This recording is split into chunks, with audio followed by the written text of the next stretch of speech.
മാറാതിരിക്കാൻ വിശുദ്ധിയെക്കുറിച്ച് വീട്ടിൽ സംസാരിക്കണം. വിശുദ്ധിയെക്കുറിച്ച് വീട്ടിൽ സംസാരിക്കണം.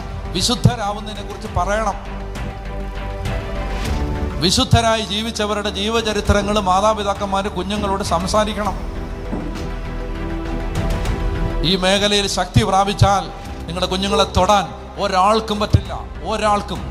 പറഞ്ഞ ഹല്ലേലൂയാ, പറഞ്ഞ ഹല്ലേലൂയാ. കുടുംബജീവിതം നയിക്കുമ്പോൾ, വിവാഹ ജീവിതത്തിലേക്ക് പ്രവേശിക്കുമ്പോൾ ജീവിത പങ്കാളിക്ക് കൊടുക്കാൻ പറ്റുന്ന ഏറ്റവും ബെസ്റ്റ് ഗിഫ്റ്റാണ്, ഏറ്റവും വലിയ, ഏറ്റവും ലേറ്റസ്റ്റ് മോഡൽ BMW കാറ് വാങ്ങിച്ചു കൊടുക്കുന്നതിനേക്കാളും വലിയ ഗിഫ്റ്റാണ് ചാരിത്രം. അപ്പോൾ അത് കുഞ്ഞുങ്ങളെ അതിൻ്റെ വില പറഞ്ഞ് മനസ്സിലാക്കണം. എന്നിട്ട് ജീവിതത്തിൽ എന്തെങ്കിലും തെറ്റുകുറ്റങ്ങൾ ഈ മേഖലയിൽ വന്നിട്ടുണ്ടെങ്കിൽ ഒന്നും ഭാരപ്പെടേണ്ട, ഈശോയിലേക്ക് വരിക, നല്ല കുമ്പസാരം നടത്തുക. ഇന്നു മുതൽ പാപത്തിൻ്റെ വഴികൾ ഉപേക്ഷിക്കുക. എപ്പോഴും ശ്രദ്ധിക്കണം, ആര് നിർബന്ധിച്ചാലും വ്യഭിചാരം വ്യഭിചാരം.